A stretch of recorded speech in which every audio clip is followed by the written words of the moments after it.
भी उत्तर प्रदेश जैसे बड़े राज्यों में जो नगीना के सांसद हैं और आज़ाद समाज पार्टी तथा भीम आर्मी के राष्ट्रीय अध्यक्ष हैं और ये राष्ट्रीय अध्यक्ष जो बहुजन समाज के प्रति जिनके ऊपर अन्याय अत्याचार होते हैं उस पीड़ित समाज की पीड़ित लोगों की बात सुनने के लिए वो जाते हैं।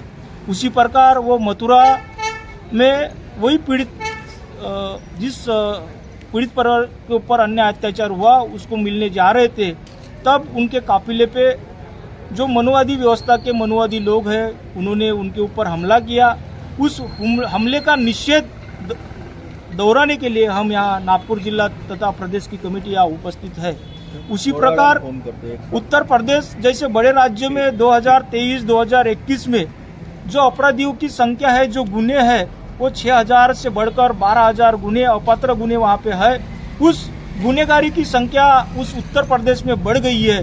तो आज़ाद समाज पार्टी के माध्यम से इस उत्तर प्रदेश में राष्ट्रपति शासन लागू हो और जो गुनेगारी जो प्रवृत्ति बढ़ी है वहाँ पे उसके ऊपर रोकथाम लगे, इसी उद्देश्य से लेके आज ये जिला अधिकारी के माध्यम से राष्ट्रपति तथा दिल्ली हाईकोर्ट के न्यायाधीश सर न्यायाधीश तथा केंद्रीय मंत्री को इस माध्यम से हमने निवेदन सौंपा है। और इस माध्यम से हम ये बताना चाहते हैं कि जो हमारे राष्ट्रीय नेता है, इस देश में दो वाद है, एक अम्बेडकरवाद और दूसरा मनुवाद। इस अम्बेडकरवाद ने इस भारत देश में जो समाज है, बहुजन समाज है, उनको सम्मान, न्याय, स्वाभिमान और शिक्षा आरक्षण दी है और जो मनुवाद है वो सब अधिकार हमसे छीनना चाहते हैं।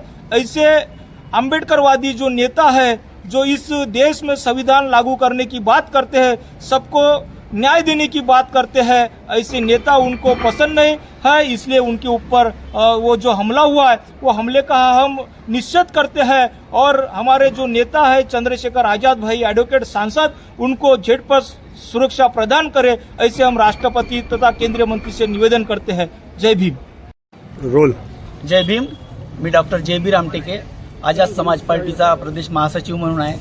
आज आम्ही नागपूर जिल्ह्यातील सगळे कार्यकर्ते एक महत्त्वपूर्ण निवेदन द्यायला इथं आलो आहोत। कारण मथुरेमध्ये एक दलित आमच्या भगिनीचा ज्यांचा विवाह ठरलेला होता, त्या विवाहामध्ये जे कोणते तथाकथित मनुवादी त्यांनी आमच्या त्या भगिनीवर हल्ला केला, मारहाण केलं, त्याच्या नातेवाईकाला मारहाण केलं आणि जी वरात येणार होती, वरात आलेली होती, त्या वरातीला सुद्धा मारहाण करून त्यांना पळवून लावलं। त्या विरोधात जेव्हा भाई आमचे चंद्रशेखर भाई जे पक्षाचे राष्ट्रीय अध्यक्ष आणि संस्थापक अध्यक्ष आहेत, ते जेव्हा तिथं भेट द्यायला गेले, त्या काफिल्यावर सुद्धा काही गावगुंडांनी, काही मनुवाद्यांनी हल्ला केला। त्या हल्ल्याचा निषेध म्हणून आम्ही आज इथं निवेदन द्यायला आलो। या निवेदनाची मुख्य बाब अशी आहे की उत्तर प्रदेशचं योगी सरकार हे अन्याय अत्याचार जे दलितावर होतात ते अन्याय अत्याचार करण्यापासून थांबवू शकले नाही, तेव्हा योगी सरकारला बरखास्त करावे असे आम्ही राष्ट्रपतींना निवेदन दिलं आहे। त्याचप्रमाणे भाई आजादला, चंद्रशेखर आजाद यांना एक Z+ सुरक्षा देण्यात यावी, हे महत्त्वाच्या 2 मुद्द्यासाठी आम्ही आज इथं निवेदन देण्यात आलेलं आहे। धन्यवाद। क्रांतिकारी जय भीम। आज सारे महाराष्ट्र में, महाराष्ट्र के सभी जिला कलेक्टर को, कलेक्टर प्रेस में आज़ाद समाज पार्टी कांशीराम जी इनकी ओर से कलेक्टर जी के माध्यम से माननीय राष्ट्रपति, माननीय सर्वोच्च न्यायालय के न्यायाधीश और माननीय केंद्रीय गृह मंत्री, इनको निवेदन दिया जा रहा है कि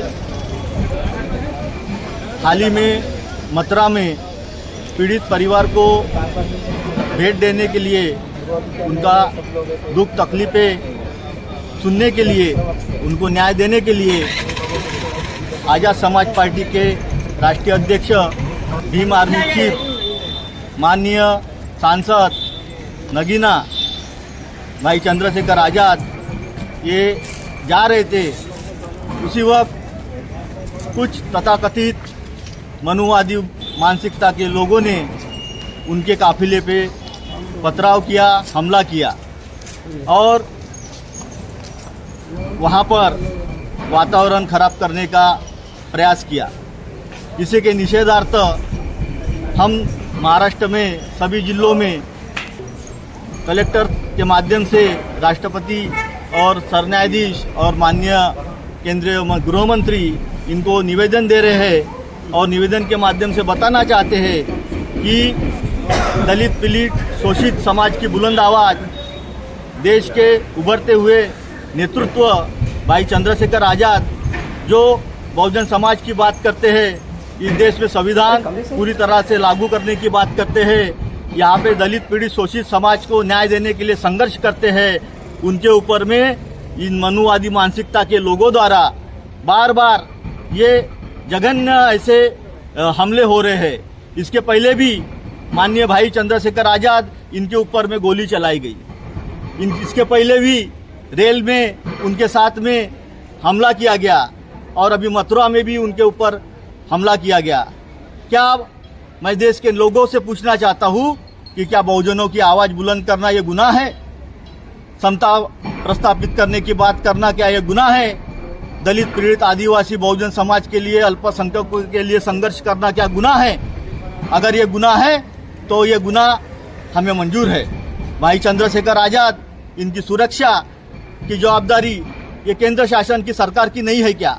वो देश के सर्वोच्च सदन के सदस्य है, राष्ट्रीय अध्यक्ष हमारे भीम आर्मी और आज़ाद समाज पार्टी के हैं, हमारे नेता है, उनकी सुरक्षा हमारे कार्यकर्ता तो करते हैं। हम लोग करते हैं। मांग क्या है? हमारी मांग है कि जो सरकार है जो बार बार भाई चंद्रशेखर आज़ाद के ऊपर में ये हमले हो रहे हैं और उनकी जान को जो खतरा यहाँ पर दिख रहा है, उनको सुरक्षा केंद्र सरकार की ओर से प्रदान की जाए। Z+ सुरक्षा भी उनको, वो जहाँ भी जाते हैं, जहाँ पे भी उनका प्रोग्राम हो, तो प्रोग्राम में सुरक्षा की जवाबदारी ये सरकार की होनी चाहिए, क्योंकि ये हमारे बहुजनों के नेता है, देश का भविष्य है, देश का नेतृत्व कर रहे हैं और बहुजन समाज की बात, OBC समाज की बात, मुस्लिम समाज की बात और सर्व समाज की बात कर रहे हैं और उनको न्याय देने के लिए संघर्ष कर रहे हैं। भाई चंद्रशेखर आज़ाद इनकी सुरक्षा की जवाबदारी सरकार की भी है। हम ये बताना चाहते हैं क्योंकि ये भारत देश में लोकतंत्र है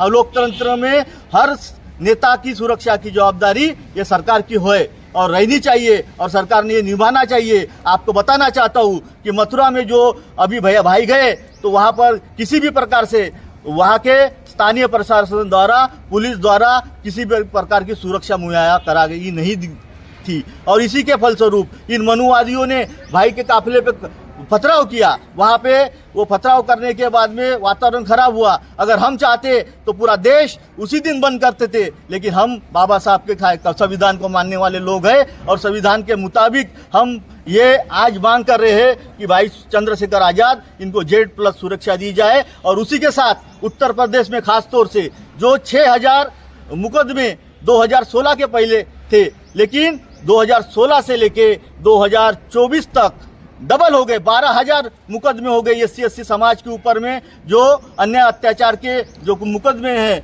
वो दायर हो गए। ये ऑफिशियल आंकड़ा है, आंकड़ा तो बहुत बड़ा है, लेकिन जो मनुवादी वहां पर योगी सरकार है भारतीय जनता पार्टी की, इसको तुरंत बर्खास्त राष्ट्रपति के द्वारा किए जाए और राष्ट्रपति शासन लागू किया जाए, ये भी हमारी दूसरी मांग है।